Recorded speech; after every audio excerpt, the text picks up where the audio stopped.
Hello students, पिछले video में हमने मेथड ऑफ क्रॉस मल्टीप्लिकेशन या वज्र गुणन विधि से रेखीय समीकरण को हल करना सीखा था।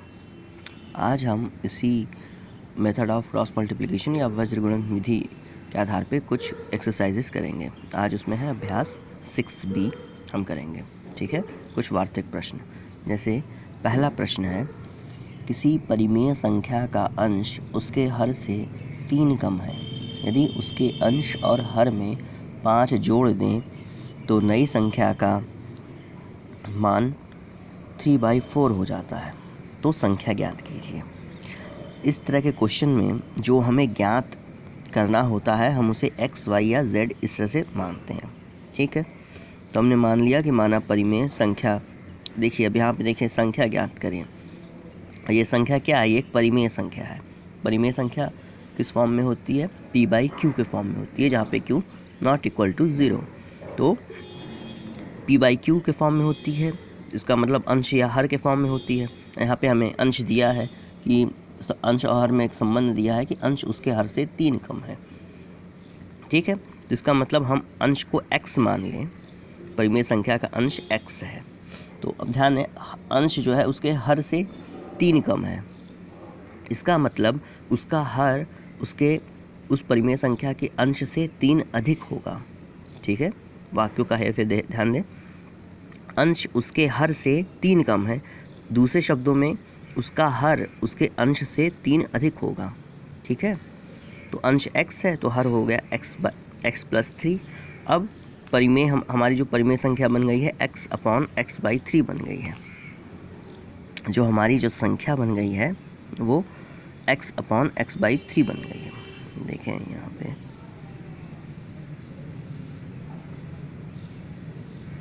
ठीक, ये अंश हो गया और ये हर हो गया। अब इसमें कहा जा रहा है कि यदि उसके अंश और हर में 5 जोड़ दे तो नई संख्या का मान 3/4 हो जाता है। इसका मतलब अंश में हमने 5 जोड़ दिया और उसके हर में x+3 में 5 जोड़ दे, तो इसकी वैल्यू कितना उन्होंने कहा है? 3/4। ठीक है, अब इसको सॉल्व कैसे करेंगे? x+5 है, यहाँ पे देखो x+3 + 5, इसको जब जोड़ेंगे तो ये x+8 हो जाएगा = 3/4। अब मेथड ऑफ क्रॉस मल्टीप्लिकेशन या वज्र गुणन विधि से x+5 का मल्टीप्लाई 4 में, x+8 की मल्टीप्लाई 3 में हो जाएगा। ठीक है, x+5 × 4 = 3 × x+8। अब इसको कोष्ठक को सॉल्व करेंगे, हल करेंगे। 4 का मल्टीप्लाई सब में हो जाएगा, 4x + 20 = 3x + 24। इसमें हम 3x का पक्षांतर कर देंगे तो आ जाएगा 4x + 20 - 3x = 24, या x + 20 = 24। अब ध्यान दें यहाँ पे 20 का हम पक्षांतर कर दिए तो क्या आ जाएगा? x = 24 - 20 = 4। x 4 आ गया। इसका मतलब अंश जो था, अंश जो है हमारा x था, तो x आ गया 4, तो हर क्या हो जाएगा? x+3 या 4 + 3 = 7। तो हमारे जो परिमेय संख्या आ जाएगी वो हो जाएगी 4/7। ठीक है, इसी तरीके से हम दूसरा क्वेश्चन है, दूसरे क्वेश्चन का दूसरा हम कर दे रहे हैं। बाकी आप फर्स्ट और थर्ड अपने से कीजिएगा। ठीक है, शेष क्वेश्चन आप अपने से कीजिएगा। मैं एक एग्जांपल के तौर पे यहाँ पे बता दे रहा हूँ। सेकंड का सेकंड, 4 + 7x/6x + 2 = 11/12। ठीक है, इसको हम करेंगे क्या? वही मेथड ऑफ क्रॉस मल्टीप्लिकेशन से एक बाएं पक्ष के अंश का दाएं पक्ष के हर से और बाएं पक्ष के हर का दाहिने पक्ष के अंश से मल्टीप्लाई हो जाएगा। 4 + 7x × 12 = 11 × 6x + 2। अब इसको सॉल्व कर लेंगे यहाँ से। ठीक है, तो यह आ जाएगा 18x = -26, या x आ जाएगा -26/18 या -13/9। ठीक है, अब एक सेकंड क्वेश्चन है, थर्ड उसे देखें। थर्ड क्वेश्चन है कि एक भिन्न का हर उसके अंश से 3 अधिक है। यदि अंश और हर दोनों में 5 जोड़ दिया जाता है तो उसका मान 4/5 हो जाता है। भिन्न ज्ञात करें। ये भी उसी तरह का सवाल है। तो हम मान लेते हैं भिन्न का अंश x है। तो देखिए उसका हर उसके अंश से 3 अधिक है। इसका मतलब हर जो होगा x+3 होगा, इसका मतलब जो भिन्न होगी x/x+3 हो जाएगी।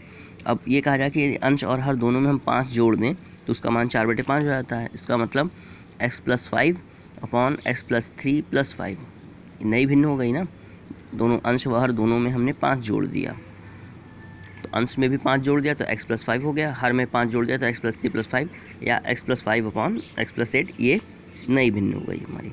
अब इस नई भिन्न की वैल्यू दिया हुआ है, उसका मान 4/5 आता है, जिसकी वैल्यू आ जाएगी 4/5। अब वही मेथड ऑफ क्रॉस मल्टीप्लिकेशन से, ठीक है, आप देख लें, हो जाएगा 5 × x+5 = 4 × x+8, 5x + 25 = 4x + 32। 4x का पक्षांतर कर देने पर आ जाएगा x + 25 = 32 या x = 7। अंश 7 आ गया तो हर क्या जाएगा x+3 यानी कि 7 + 3 यानी कि 10, भिन्न हो गए हमारी 7/10। अब देखिए हम कुछ इंपॉर्टेंट चीज़ें हम बता दे रहे हैं, जैसा कि आपको एग्जाम्पल से अंदाज़ा लग गया होगा कि रेखीय समीकरणों पर आधारित जो वार्तिक प्रश्न, इस तरह के क्वेश्चंस को हम वार्तिक प्रश्न कहते हैं, ठीक है। इसमें कुछ स्टेप्स हैं जिसको फॉलो करके आप इस तरह के क्वेश्चन को आसानी से सॉल्व कर सकते हैं। इसमें पहला स्टेप है कि जिस राशि का मान हमें ज्ञात करना होता है उसे हम x मान लेते हैं, x, y, z जो भी आपको मानना हो हम x मान लेते हैं, ठीक है। और प्रश्नानुसार दिए गए संबंधों व कथन से x में एक समीकरण बनाते हैं। जैसे कि हमने यहाँ पे एक समीकरण बनाया है, हमने भिन्न मान लिया है x, और उसका फिर यहाँ पे समीकरण ये है कि देखिए अंश और हर दोनों में 5 जोड़ दिया जाता है तो उसका मान 4/5 होता है। यहाँ से ये इक्वेशन हमारा बन गया। इसी तरह का इक्वेशन हमें बनाना रहता है, ठीक है। अब समीकरण बना ले तो उसे हम वज्र गुणनखंड मेथड से सॉल्व कर लेते हैं। एक एग्जांपल आपको दे देता हूँ, जैसे किसी संख्या में 7 घटाने से शेषफल 13 आता है। किसी संख्या में हमें मालूम नहीं है तो हम जो राशि हम संख्या में ज्ञात करना होता है उसे हम x मानते हैं। x में 7 घटाने पर तो x - 7 कितना आ रहा है, शेषफल 13 आता है, तो x - 7 = 13, ठीक है। उसी तरीके से ध्यान दें यहाँ पर कि किसी संख्या में 4 से भाग देने पर भागफल 3 आता है, ठीक है। मान लीजिए हमें संख्या नहीं मालूम तो हम मान लेंगे संख्या x है, तो x में 4 से भाग देने पर यानी कि x/4 और भागफल कितना आ रहा है, 3 आ रहा है, तो x/4 = 3। इस तरीके से इक्वेशंस बनाए जाते हैं, ठीक। उसी तरह से ये देख लीजिए कि किसी संख्या के 3 तिगुने से 7 कम 6 है। इसका मतलब मान लीजिए संख्या x है, संख्या का 3 × 3x हो जाएगा। 3x में 7 कम यानी 7 घटा देंगे तो कितना आना चाहिए, 6, ठीक। अब यहाँ पे कुछ चीज़ें हैं जो आपको मालूम होनी चाहिए, मतलब एक जनरल प्रोसेस है, यदि इसको ध्यान में रख करके सॉल्व करेंगे तो आसानी से सॉल्व हो जाएगा, ठीक है। जैसे कि अज्ञात राशि को हमने बताया था कि x, y या z या किसी अन्य अक्षर से व्यक्त करते हैं। शाब्दिक कथन को गणितीय कथन का रूप देकर समीकरण बनाते हैं, जैसे हमने यहाँ पे बनाया ऊपर, ठीक है। उसका फिर समीकरण को अज्ञात राशि x, y, z के लिए हल कर लेते हैं, हमारे वैल्यू आ जाती है। इसको कैसे समझें, इसको एक एग्जाम्पल दे लें। यदि 2 क्रमागत संख्याओं का योग 7 है तो उन संख्याओं को ज्ञात करें।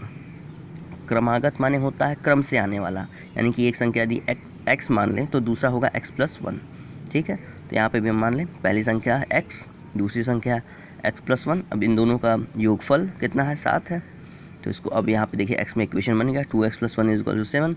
यहाँ से हम x के लिए सॉल्व कर लें तो ये आ जाएगा हमारा x = 3, यानी कि पहली संख्या 3, दूसरी संख्या हो जाएगी 4। इसी तरीके से हम रेखीय समीकरणों पर आधारित वार्तिक प्रश्नों को सॉल्व करते हैं, ठीक है। आज के लिए इतना ही, धन्यवाद।